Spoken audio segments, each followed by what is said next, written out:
Hi everyone, it's Lindenherz. LenorMarch is going so fast. I hardly can keep up. I just finished the next episode for Fabulous LenorMarch, and I guess I will. It will take a bit more time than just March to finish this, because I realized there's a lot of background things that are going on there that I want to explain sometimes, and sometimes I come up with own ideas and so on. So this takes quite a lot of effort and time, and also the filming is quite a process. So always of trying something new and trying and erasing something or deleting something. It's not so easy sometimes, but it is fun. So I try to delve into the tree and clouds today, day 9 and day 10, the snake and coffin. So let's just start with the tree and the clouds. So tree, basically, what does this card mean to me? Yeah, okay. I know now the keywords, especially a keyword which is very highly resonating with me is the sense of well-being. This is something I strongly connect with, the sense of well-being. Being around trees was always, I guess everyone will tell this.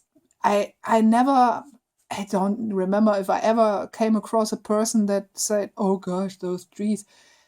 Maybe perhaps there were certain persons, but most of the persons I meet, they love trees. So, but this is really a strong. I have really a strong connection in terms of feeling well and getting strength and feeling refreshed when I'm in contact with trees. And so this is something which you can also see in some of the pictures I'm taking every now and then.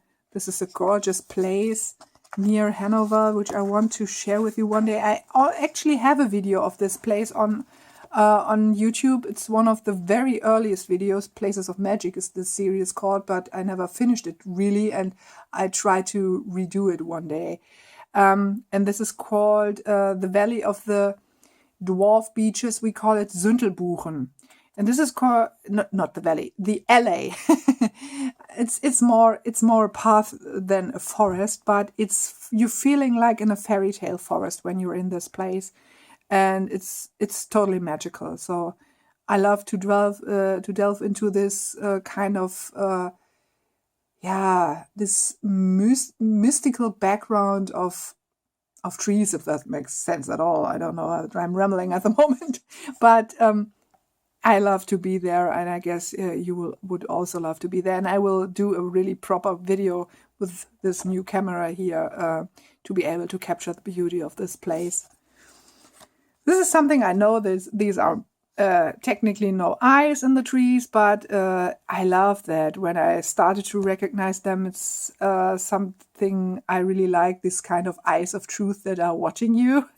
And this is one of the beaches that you find on the old cemetery here where I live. And you walk this alley, and everywhere these eyes are watching. Also, wonderful place, which is around Hanover, which I love. There's so much character and trees going on, and also trees against the sunset. It's fabulous and magical. So trees for me are everything, and perhaps some of you might, saw, or those of you who follow me on Instagram got a glimpse of it, that there was some kind of tree disaster happening here in my life. It was in a street where I was living until 5 years ago or so. And this is quite it's quite a long street, and there's a lot of traffic going on there, but still there were a lot of trees, a lot of old trees. Yeah, okay, I guess more older trees.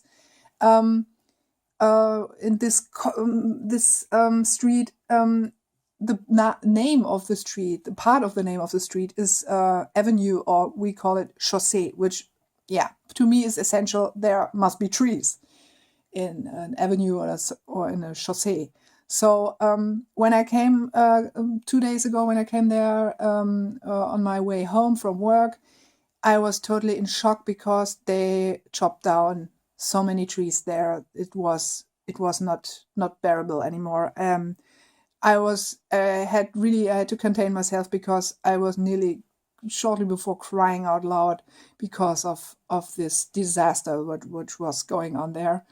And so in this case, the clouds were heavenly playing into that kind of.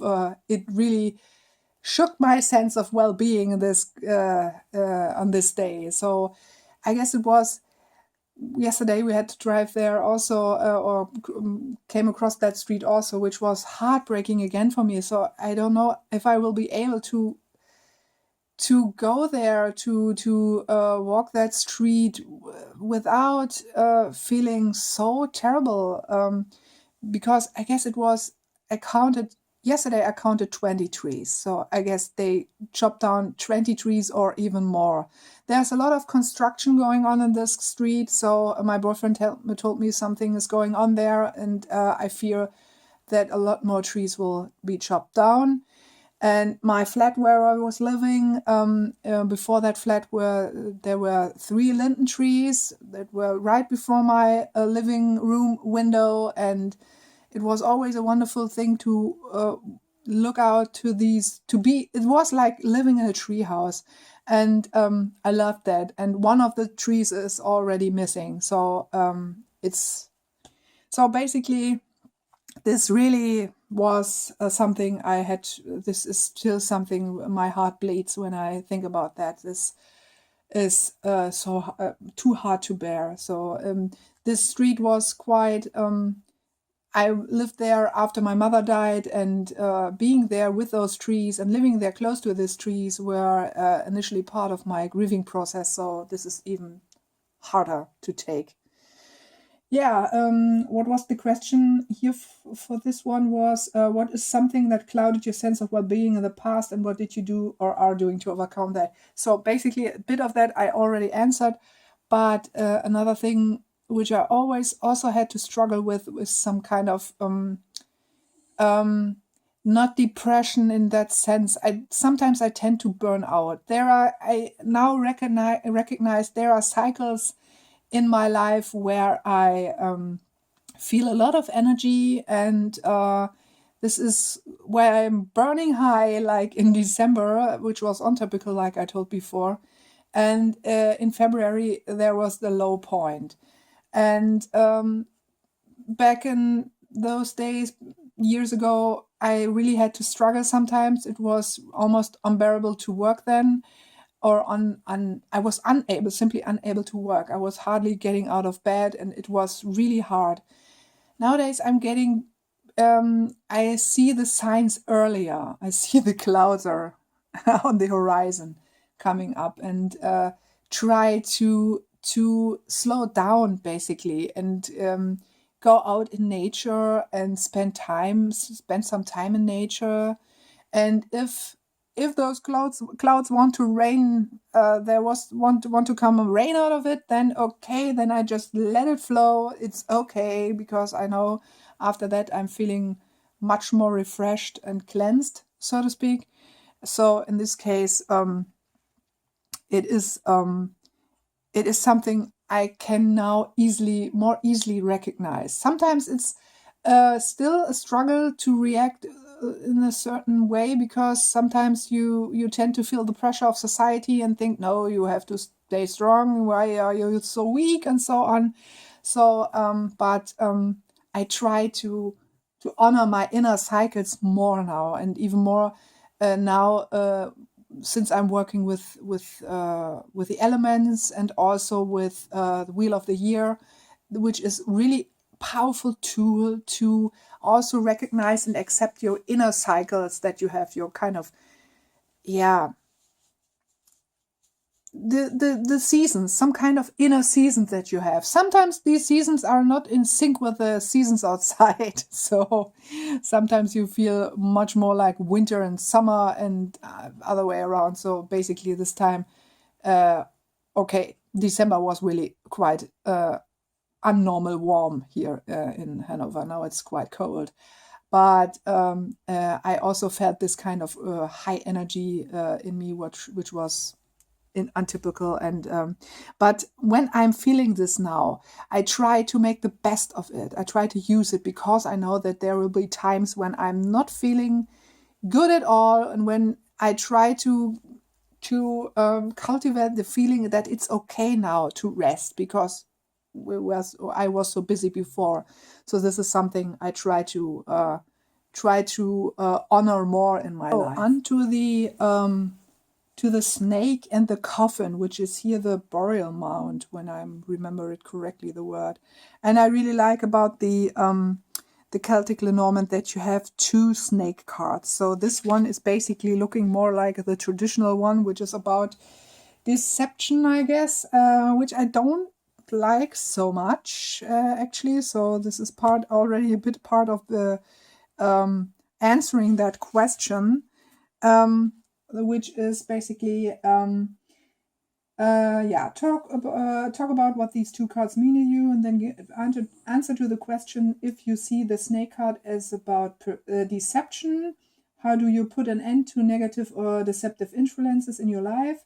If you see the snake the snake as a winding way or transformative process, what things have cut off your progress of transformation? How have you overcome them?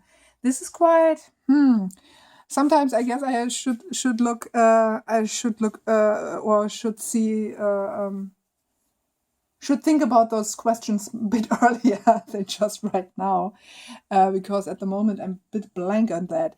But what I can tell is that I have more the sense of the snake as kind of this transformative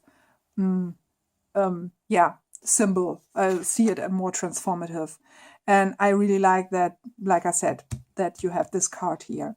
And a couple of days ago, I had a quite interesting and intriguing conversation on Instagram with, now I have to remember, she calls herself, she is Barefoot in the Country on Instagram, but I know her YouTube name is another one. She also participates in LenorMarch.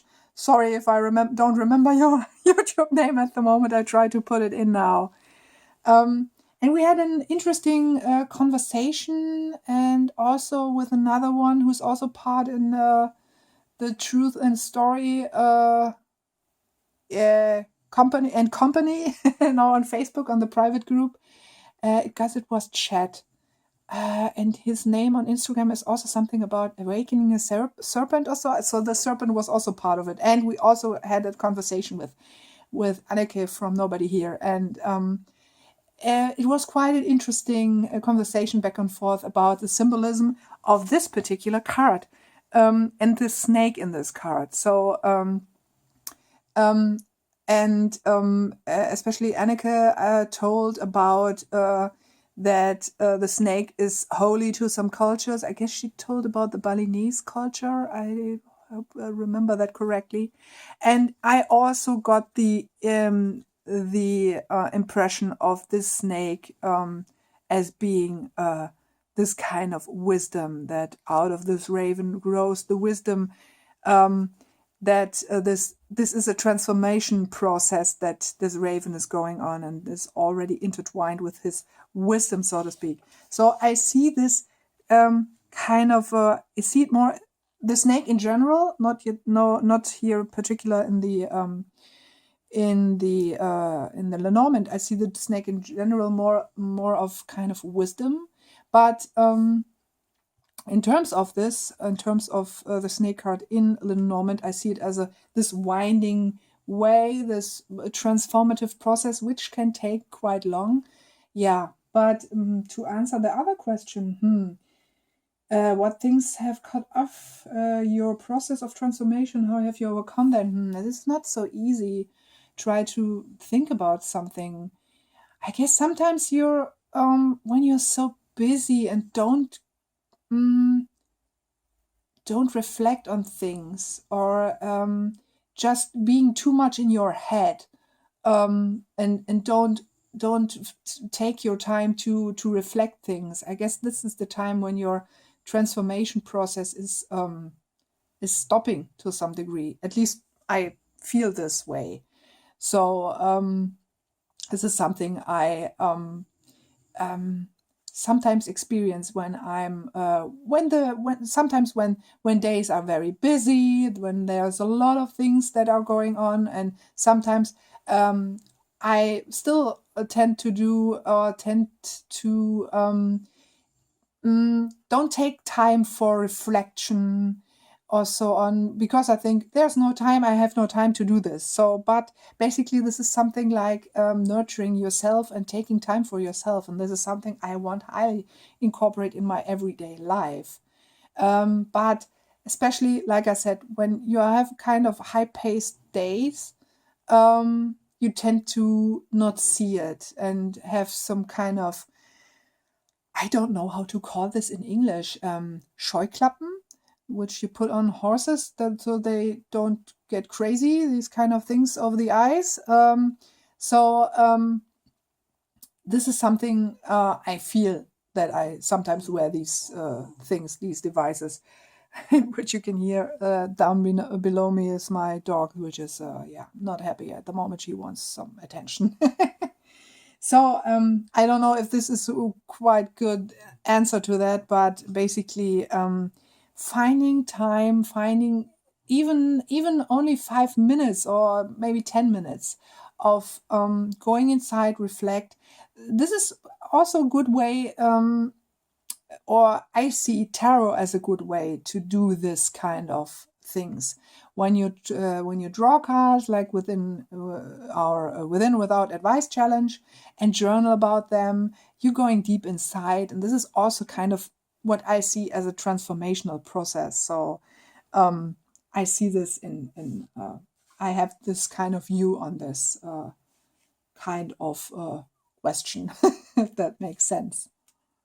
And before I will end this video, I want to share with you something in terms of trees.